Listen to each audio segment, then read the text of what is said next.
Good evening. Good evening. Good evening. Good evening. This is your girl, Miss Analytical.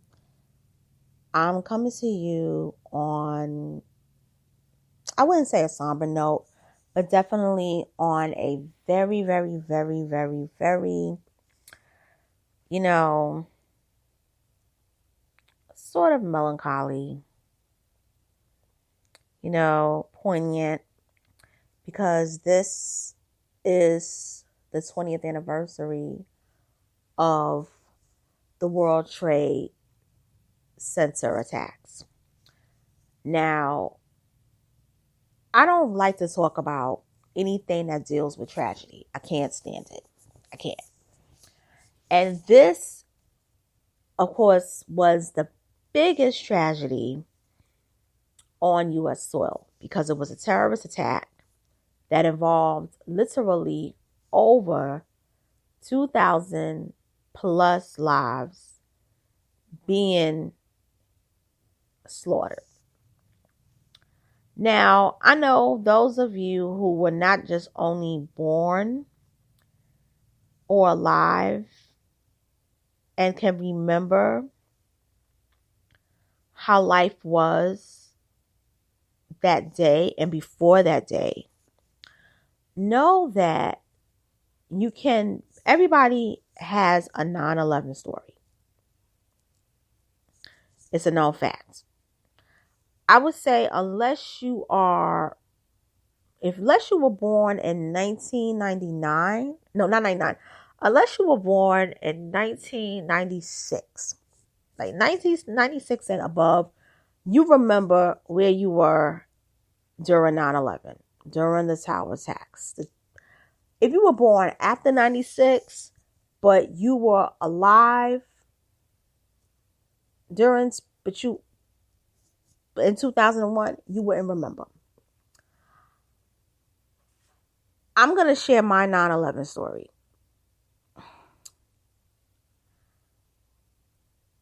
I was, believe it or not, many of you know I'm a native New Yorker.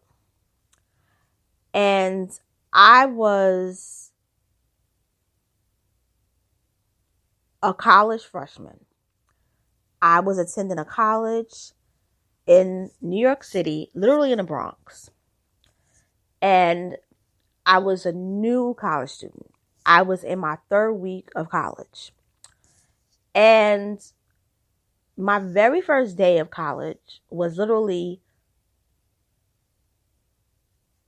2 days after Aaliyah was killed in that plane crash.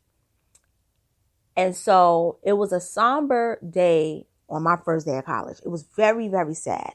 You could feel the pain of people walking around literally crying over Aaliyah. You could even see some people crying because the magazines that they were selling on campus had Aaliyah's face on it. Some of the newspapers had her face on it. And what happened is that we were just kind of getting old. I wouldn't say getting over Aaliyah, but we were actually really getting immersed in being in college. And it was a Tuesday. A couple of weeks later, when 9/11 happened, I had a class that was from 9:30 to 10:30 to 10:45. It was called, or it was from 10 o'clock. It was from 10 o'clock to 11 or 10:45. And it was called Freshman Year Seminar. And it was a class that offered no credits, but you had to attend at least 15 out of 18 sessions. And I don't remember the professor's name. All I know is that there were people in my class from my block, and there were other people who weren't in my block that was mixed in the class. And some of the people I met who weren't in my class, in my block, because it was a dumb thing. I'll talk about that another time. They were people that I would become friends with on campus that year. And I only stayed there for 1 year. And I wish I didn't go there. I really do. But I did. It is what it is. So I was heading for that orientation class that was weekly. And I was actually, believe it or not, I was running late that day. Now, my college was in the Bronx. So if you're familiar with CUNY, you know what college I'm talking about. And it's not a community college. I'm literally about to leave my house. And I hear my family saying, looking at the news. Well, not looking at the news. Really watching Maury. They were watching Maury on WPIX. And they were saying, oh, one of the towers was hit by an airplane. And me being so immersed with, I gotta go to school because nobody had said anything, nothing was shut down. The trains were running when I got there by the train station. So I said, I gotta go because I gotta go to school. So my family was like, okay, just if they let you come home early, go home. But more importantly, if I were you, I would get there. If you could get there and tell them that you want to leave early. So what happened was I had got to the campus. When I tell you that everything was smoothly running, the trains, this one day in the Bronx, I left my house around about 8, I would say 8:40. I would say it was about 8:47 because I was literally out the door. And I will tell you, the shock of it didn't really hit because I was just like, wow, like, is this really real? Is this really true? And it's just because growing up in New York, you don't think a lot of stuff happens. You think that, or you thought that, especially as a young person, the only thing you had to worry about was gang violence. But after 9/11, all that changed. You thought terrorist attacks happened overseas. So I get off the train, and I remember going to the Bronx. My train had about, going from my neighborhood to my college campus, it was about 16 stops. And I got off around about 9, I would say 9:20 something. Because for some strange reason, it took me like 4 minutes to get to the train station. I had my Metro card and the train was just pulling up and I walked in. So I got off the second to last stop in the Bronx. And I remember I saw the door posted note saying that, freshman orientation class has been canceled. And I'm like, okay, now this shit is real. Because for them to cancel the class, this shit is no joke. This is not even just planes hitting a building. This is basically, in my opinion, national security, and everything is going to be shut down. Now, there was another class that I had on Tuesdays, which was an English class. And we were in a circle. There wasn't any lessons that day. And I remember the English book that I bought. And I used to carry my English textbook with me. It was a soft book. If you went to college in the 2000s, you know the English books that I'm talking about.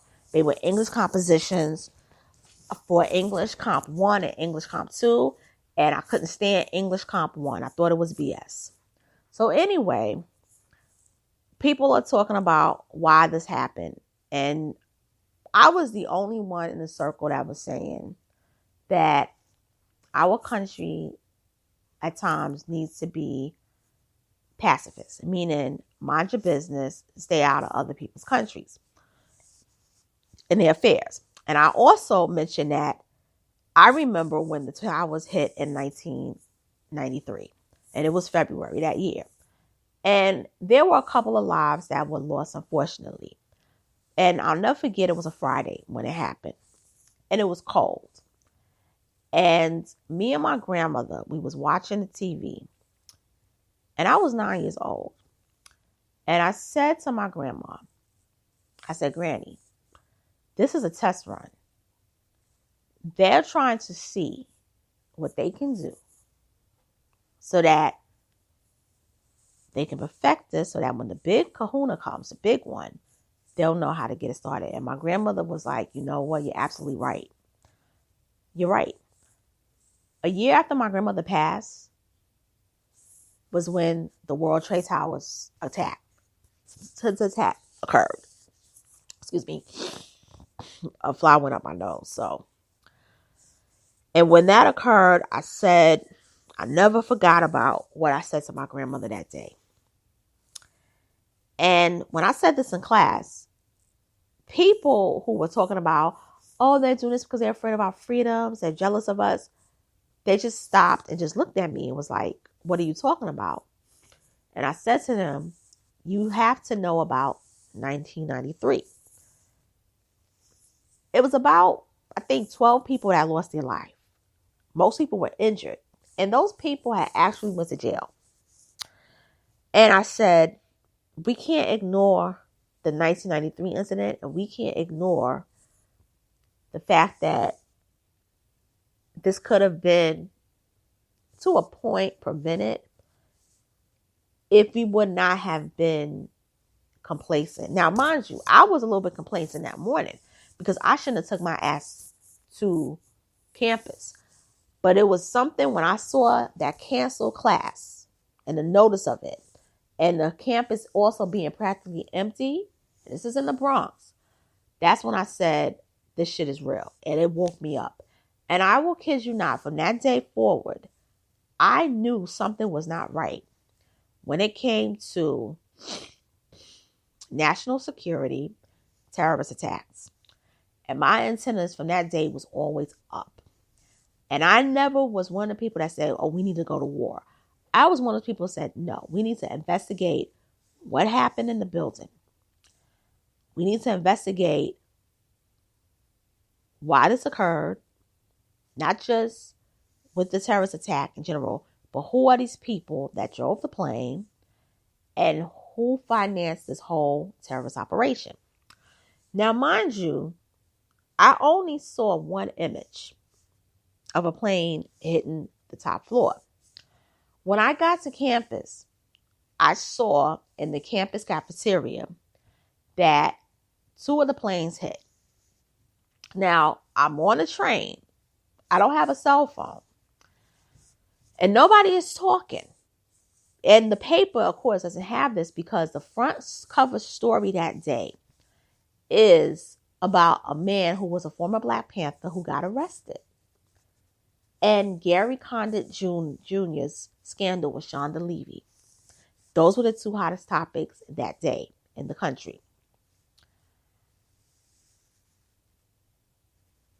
I'm finding out that 2 of the buildings hit and the buildings crashed. And they fell. And the tower number 7 fell. I said, okay, if the plane hit, how come the building, the floors on the top didn't just topple over? Why did the whole building fall? And I always said there was more to 9/11 than we were let on. And it's 20 years later, and we still don't know. Mind you, a year after that, I was a student at a college that was downtown. Literally about 6 blocks away from the World Trade Center. And my college, which is my alma mater, that I would end up graduating from, and I'm proud of my school, being Borough Manhattan Community College. I love my college. the only college in the country that lost students due to a terrorist attack.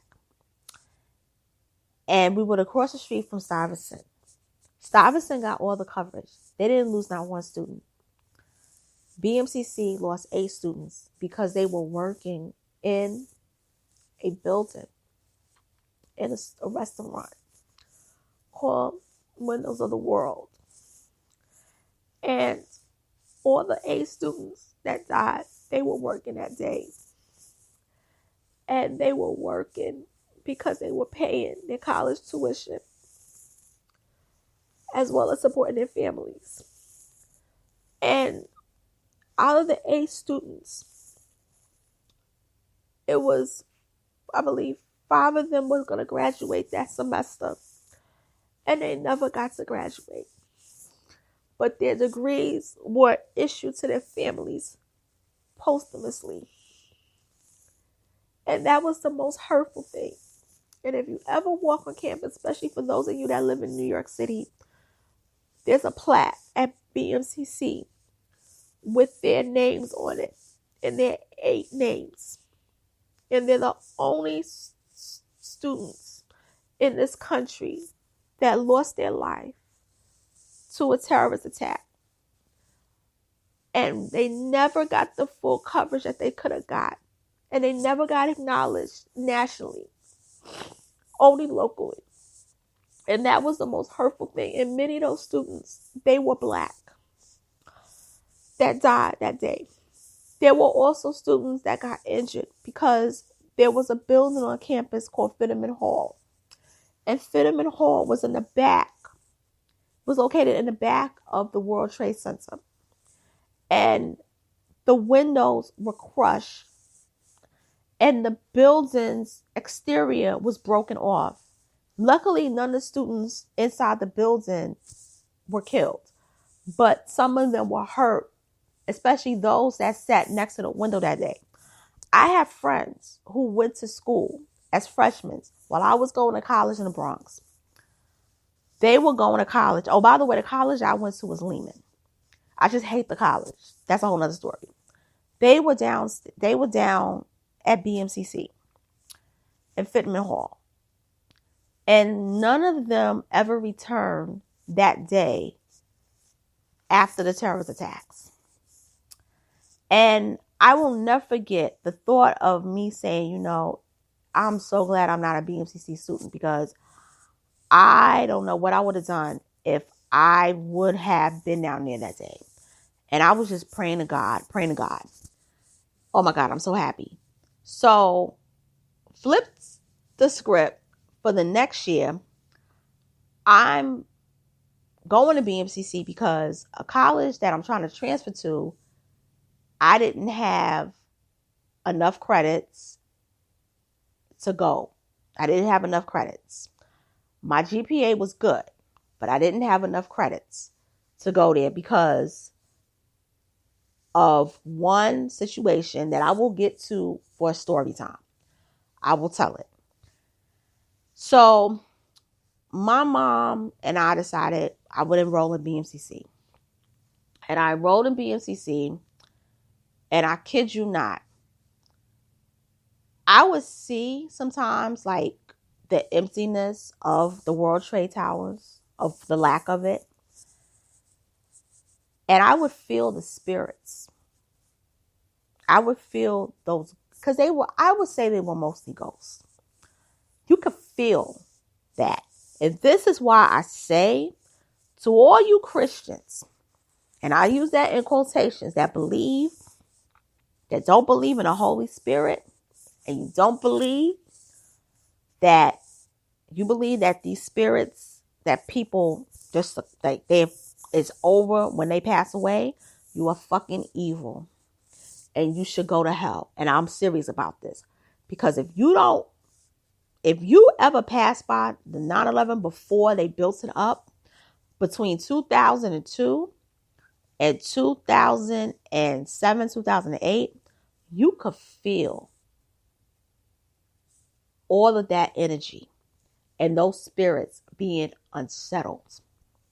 You could feel it because They wanted closure and they wanted to know why this happened. And you can also pick up the anger that was in that empty space, because they had it like barricaded, because they were still cleaning up. They were cleaning up for years. And a lot of people don't know this, but they were still finding like bones, even teeth, a lot of stuff. So I'm a student at BMCC, and I started to learn even more about 9/11. I started to learn more about what occurred, and like the rephrasing, not the rephrasing, but pretty much how to refix what was damaged at BMCC, because we were the only college that was damaged during 9/11. And when I tell you BMCC as a community college was so serious about getting everything back on track, Hillary Clinton had actually showed up on campus one day while I was present. I saw her, and we were in the same space. She had on a teal green coat. It was 3/4. She had on black pants, and she had on she was wearing those kitten heels. And she had an attitude. And there was these two black girls that was standing around, because our school had so many benches where you could sit down and rest, that they saw her and they just like, oh my God, Hillary Clinton. They were fanning out. And I saw her, and she didn't look at me, but I looked at her. And I'll never forget what she said. She said, I'm here to meet with administration. We're only going to be here for no more than 20 minutes. And then we're getting the hell up out of here. Okay? Don't make a scene. Don't say anything to people. Keep it moving. We only talking to administration. And when she walked in the building, it was during a time on campus where students would be in class. It wasn't a lot of activity.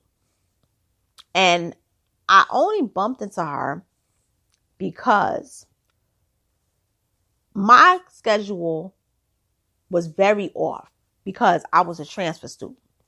So I'll never forget, it was a Wednesday.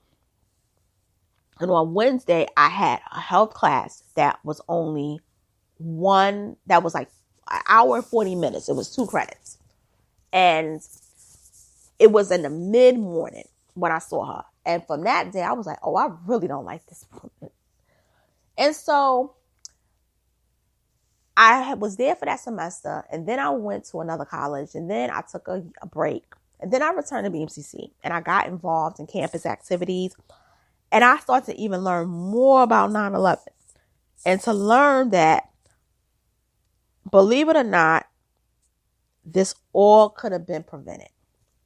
And this is when I started becoming a student activist. And I learned about how Muslim students of all colors and races were literally taken to not just INS, but taken to the Homeland Security Department and detained just for being Muslim. I'll never forget, there was a girl in my class who was a real good student. And all of a sudden, in the middle of semester, they told her she wasn't coming back because she was detained downtown. We never knew whatever happened to her. We just know that she was detained. There was another student that my friend had class with. And in the middle of class, Homeland Security came and they pulled her out of class, and she was holding on to the desk. And she was holding on to the desk while they were pulling her out of class. And she was connected to a terrorist group. So that was a whole nother drama. I wasn't there for that, so I can't report on it. But what I'm saying is that to go from being totally complacent and just, like, I got to get to class because I don't want to get in trouble, to seeing a sign on the door and realizing, oh, this shit is real, to going to the college that was affected the most in the country, in the U.S., by the 9/11 attacks, to being an activist and learning more about it, and learning that